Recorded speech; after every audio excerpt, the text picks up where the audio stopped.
Hello दोस्तों, स्वागत है आपका ईडू शक्ति विजन चैनल पर। आज हम लोग करेंगे यूडिटेरिया वस्तुनिष्ठ समान अध्ययन 7500 प्लस का practice set number 67। Question number first, निम्नलिखित में कौन सा राज्य पड़ोसी देश भूटान के साथ सीमा साझा करता है? तो ये करता है, असम भी करता है, पश्चिम बंगाल भी करता है और अरुणाचल प्रदेश भी करता है। Option D. अगला क्वेश्चन है, आरावली पहाड़ी के पश्चिम छोर से निम्न में से कौन सी नदी निकलती है? तो ये निकलती है लूनी नदी और माही नदी, दोनों निकलती है। ऑप्शन डी हो जाएगा इसका आंसर। आरावली पहाड़ी के पश्चिमी छोर से दो नदी निकलती है जिसका नाम है लूनी और माही। अगला क्वेश्चन है, सैडल पीक अवस्थित है, कहाँ अवस्थित है? तो ये उत्तरी अंडमान में अवस्थित है। दिए गए विकल्पों में कौन कृष्णा की सहायक नदी नहीं है? तो इसमें कृष्णा की सहायक नदी है, पेनगंगा सहायक नदी नहीं है, बाकी अमरावती सहायक नदी है कृष्णा की, मूसी नदी भी है और पंचगंगा नदी भी कृष्णा की सहायक नदी है। आगे चलते हैं नेक्स्ट क्वेश्चन पर। भारत में किस क्षेत्र में अत्यधिक असिंचित खेती की जाती है? तो ये की जाती है दक्कन के पठार में, मतलब कि अत्यधिक असिंचित खेती की जाती है। नेक्स्ट क्वेश्चन है, उत्तरी मैदान में चलने वाली गर्म और शुष्क हवाएं जो पंजाब से लेकर बिहार तथा दिल्ली से पटना के बीच तीव्र होती है, क्या कहलाती है? लू कहलाती है। उत्तरी मैदान में चलने वाली गर्म और शुष्क हवाएं जो पंजाब से लेकर बिहार तथा दिल्ली से पटना के बीच तीव्र होती है, लू कहलाती है। अगला क्वेश्चन है, निम्नलिखित में से कौन सी विशेषताएं विकासशील या विकसित देशों में समान नहीं होती है? तो ये जो तकनीकी उन्नति जो विशेषताएं हैं वो विकासशील और विकसित देशों में समान नहीं होती है।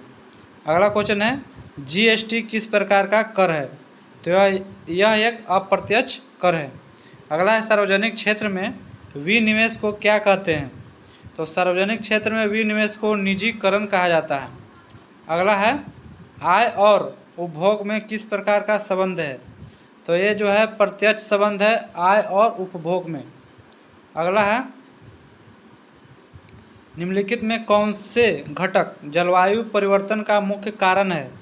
तो इसका मुख्य कारण प्रदूषण भी है, ओजोन क्षरण भी है और ग्रीन हाउस गैस भी है, यानी कि ऑप्शन डी इनमें से सभी जलवायु परिवर्तन का मुख्य घटक है।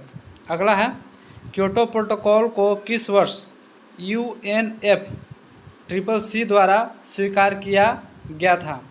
तो यह 1997 में। कब?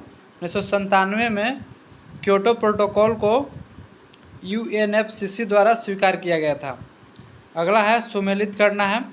सिम्पलीपाल अभ्यारण्य कहाँ है? उड़ीसा में। गिर राष्ट्रीय उद्यान कहाँ है? तो गुजरात में। जिम कॉर्बेट राष्ट्रीय उद्यान कहाँ है? उत्तराखंड में। और सरिस्का कहाँ है? राजस्थान में। एक का एक, दो का चार, ये हो जाएगा ऑप्शन सी। अगला क्वेश्चन है, सत्य फल किसमें विकसित होता है? तो यह होता है अंडाशय में। कॉड लिवर तेल मुख्य रूप से किससे संबंधित है? विटामिन डी से। निम्न में से किसे प्रोटीन कारखाना कहा जाता है? राइबोसोम को। वह जीव जिनमें केंद्रक झिल्ली का अभाव होता है क्या कहा जाता है? प्रोकैरियोटिक कहा जाता है। क्या कहा जाता है? प्रोकैरियोटिक। Option D. अगला है, निम्न में से कौन संशोधित भूमिगत तना का एक उदाहरण है? तो यह आलू जो है संशोधित भूमिगत तना का एक उदाहरण है। अगला है, निम्नलिखित में कौन सा कथन फ्लोएम के बारे में सही है? तो सही है ऑप्शन बी, फ्लोएम फोटोजेनिक उत्पादों का परिवहन करता है। Option B. अगला है, स्थलीय हरे पौधों की पत्तियों से कितनी मात्रा में उपलब्ध सौर ऊर्जा को खाद्य ऊर्जा में परिवर्तित किया जाता है? तो यह है 1%। कितना? 1% मात्रा जो सौर ऊर्जा के खाद्य ऊर्जा में परिवर्तित किया जाता है। किसके द्वारा? तो स्थलीय हरे पौधों की पत्तियों द्वारा। अगला है, कैल्शियम कार्बाइड का उपयोग हरे फलों को पकाने के लिए किया जाता है क्योंकि यह क्या बनाता है? एस्टेलिन बनाता है। क्या? एस्टेलिन। अगला है एन कोष में अत्यधिक इलेक्ट्रॉनों की संख्या कितनी होती है? तो ये होती है 32। कितना? 32। अगला है आधुनिक आवर्त सारणी के उस समूह का नाम बताएं जिसमें ऐसे तत्व हैं जिसमें सभी गैसें हैं। तो ये समूह का नाम है समूह 18, जिसमें सभी गैस हैं। अगला है प्रेरक वो रासायनिक पदार्थ होते हैं जो जल में घुलकर मुक्त करते हैं। क्या मुक्त करते हैं? तो OH-। अगला है स्थिति ऊर्जा के प्रबंधन में निम्न में से कौन सा कथन असत्य नहीं है, मतलब सत्य नहीं है? तो पहला स्थिति ऊर्जा क्रियाशील ऊर्जा है, ये गलत है, सत्य नहीं है। दूसरा है ऊंचाई में परिवर्तन होने पर स्थिति ऊर्जा में परिवर्तन नहीं होती है, ये भी गलत है, यानी कि होती है। स्थिति ऊर्जा संचित ऊर्जा नहीं है, ये भी गलत है, क्योंकि स्थिति ऊर्जा संचित ऊर्जा है, इसीलिए सभी असत्य है। Option D. अगला क्वेश्चन है निम्न में से कौन सी तरंग अनुप्रस्थ नहीं है? तो सर्पिलाकार स्प्रिंग में उत्पन्न तरंगे जो है अनुप्रस्थ तरंग नहीं है। बाकी का स्थिर जल में पत्थर फेंकना अनुप्रस्थ तरंग का उदाहरण है। भूकंपीय तरंगों में एस तरंगे अनुप्रस्थ तरंग है। डोरो युक्त यंत्रों में उत्पन्न तरंगे सितार, गिटार, वीणा में अनुप्रस्थ तरंग है। अगला है भारत का प्रथम निर्यात उपयोगीकरण क्षेत्र EPZ का सृजन हुआ था। कहाँ हुआ था? तो कांडला में। अगला है भारतीय पंचवर्षीय योजना का प्रमुख उद्देश्य है स्वावलंबन एवं विदेशी सहायता पर निर्भरता कम करना। Option B. भारतीय पंचवर्षीय योजना का प्रमुख उद्देश्य है।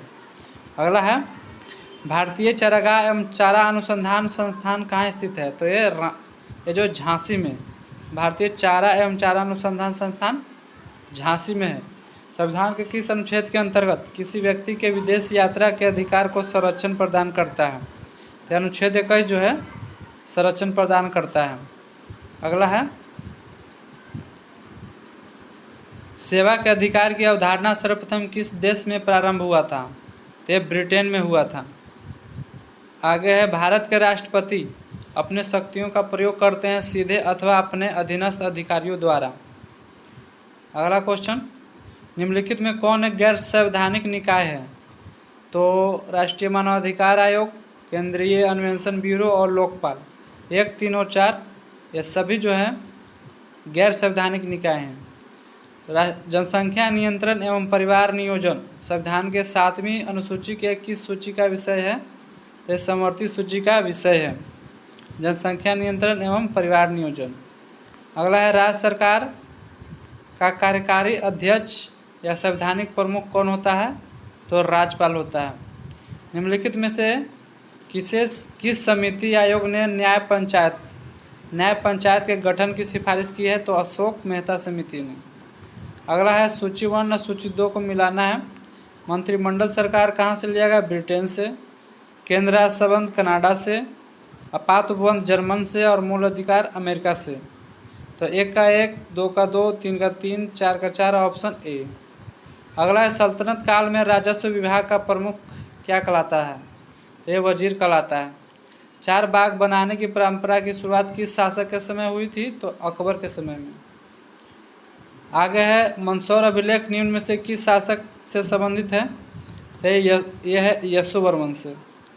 ह्वेन-त्सांग के संबंध में कौन सा कथन गलत है? तो हर्षवर्धन के शासनकाल में भारत आया था ह्वेन-त्सांग, ये सही है। दूसरा इसका भ्रमण वृत्तांत सियूकी में वर्णित है, ये भी सही है। ह्वेन-त्सांग ने बुद्ध की प्रतिमा के साथ साथ सूर्य एवं शिव की प्रतिमाओं का भी पूजन किया, ये भी सही है। यानी कि इसमें सभी सत्य कथन है, गलत कथन कोई नहीं है। ऑप्शन डी हो जाएगा, मतलब सभी सत्य कथन है। अगला है सिंधु सभ्यता के प्रमुख स्थल रोपड़ किस नदी के किनारे स्थित है? ये सतलज नदी के किनारे स्थित है रोपड़ जो स्थल है वो सतलज नदी के किनारे स्थित है। उत्तरकालीन मुगल सम्राट में सर्वाधिक समय तक शासन किसने किया? तो शाह आलम द्वितीय ने सबसे अधिक समय तक शासन किया। अगला है प्रमुख जैन तीर्थंकरों में अरिष्ट नेमि का प्रतीक चिन्ह क्या है? तो उनका है शंख, अरिष्ट नेमि का है शंख। लंगर व्यवस्था को किस सिख गुरु ने अस्थायी बनाया? तो गुरु अंगद ने। निम्नलिखित गवर्नर जनरल में से किसने राजकीय कोषागार को मुर्शिदाबाद से हटाकर कलकत्ता लाया? तो वारेन हेस्टिंग्स ने राजकीय कोषागार को मुर्शिदाबाद से हटाकर कलकत्ता लाया था। अगला है, पहली बार राजस्व शब्द का प्रयोग कब हुआ? तो 1906 में। अगला है, आर्थिक सहयोग और विकास संगठन का मुख्यालय कहाँ स्थित है? तो यह है पेरिस में। 49वीं समांतर रेखा USA और कनाडा, ऑप्शन है। अगला क्वेश्चन है, अंतिम क्वेश्चन है, इसके बाद हम लोग कुछ स्मरणीय तथ्य करेंगे जो कि मोस्ट इम्पोर्टेंट होता है। और इस वीडियो को एक बार आप फिर से रिवीजन करिएगा ताकि हर एक क्वेश्चन आपको अच्छे से याद हो जाए। निम्नलिखित में से कौन सा मूल राशि नहीं है? तो आयतन मूल राशि नहीं है। चलिए स्मरणीय तक देखते हैं जो कि मोस्ट इम्पोर्टेंट होता है। बाबर का उत्तराधिकारी कौन हुआ? तो हुमायूं। गद्दी पर बैठने से पहले हुमायूं बदख्वासा का सूबेदार था। कहाँ का सूबेदार था? बदख्वासा का। तो 1553 में इसने 1533 ईस्वी में दीन पनाह नगर की स्थापना की। किसने? हुमायूं। हुमायूं ने 1533 ईस्वी में दीन पनाह नगर की स्थापना की। हुमायूं ने ज्योतिषी में विश्वास रखता था। हुमायूं किस में विश्वास रखता था? तो ज्योतिषी में। अगला है, 25 जून 1539 ईस्वी में शेर खां एवं हुमायूं के बीच चौसा का युद्ध हुआ। इसमें शेर खां विजयी हुआ। 17 मई 1540 ईस्वी में शेर खां एवं हुमायूं के बीच बिलग्राम कनौज का युद्ध हुआ। इसमें शेर खां विजयी हुआ। और अगला है, कनौज युद्ध में हार के पश्चात हुमायूं 15 वर्षों के लिए निर्वासित जीवन व्यतीत करने लगा। कितने वर्षों के लिए? 15 वर्षों के लिए। पुनः 1555 ईस्वी में इसने पंजाब यानी कि हुमायूं ने पंजाब के सूरी शासक सिकंदर को पराजित कर दिल्ली की गद्दी पर बैठा। उसके बाद हुमायूं नामा की रचना किसने की? गुलबदन बेगम ने। किसने? गुलबदन बेगम ने। अगला है, देवरा का युद्ध कब हुआ था? तो 1531 ईस्वी में देवरा का युद्ध हुआ। और सरहिंद का युद्ध कब हुआ था? तो 1555 ईस्वी में। शेरशाह सूरी को शेर खां की उपाधि किसने दिया था? तो बहार खां लोहानी। शेरशाह ने काबुलियत एवं पट्टा प्रथा की शुरुआत की। किसने? शेरशाह ने। शेरशाह ने 1541 ईस्वी में पाटलिपुत्रा को पुनः पटना नाम से स्थापित किया। कब? 1541 ईस्वी में पाटलिपुत्रा को पुनः पटना नाम से स्थापित किया। शेरशाह ने किला एक कुहना नामक मस्जिद की स्थापना की। किसने? शेरशाह ने। अगला है, शेरशाह ने सोने के सिक्के, अशरफ, चांदी का रुपया 178 ग्रेन, तांबे का दाम 380 ग्रेन नामक सिक्के चलवाए। किसने? शेरशाह ने। अगला है, मलिक मोहम्मद जायसी शेरशाह के समकालीन थे। किसके समकालीन थे? शेरशाह के समकालीन थे मलिक मोहम्मद जायसी। शेरशाह के काल में भूराजस्व की दर कुल उत्पाद का 1/3 था। कालिंजर के किले को जीतने के क्रम में 1545 ईस्वी में शेरशाह की मृत्यु हो गई। कब? 1545 ईस्वी में। शेरशाह का उत्तराधिकारी उसका पुत्र इस्लाम शाह हुआ। कौन हुआ था? इस्लाम शाह शेरशाह का उत्तराधिकारी हुआ। इस तरह से हम लोगों ने प्रैक्टिस सेट नंबर 67 पूरा किया। मिलते हैं नेक्स्ट वीडियो में। थैंक यू, धन्यवाद।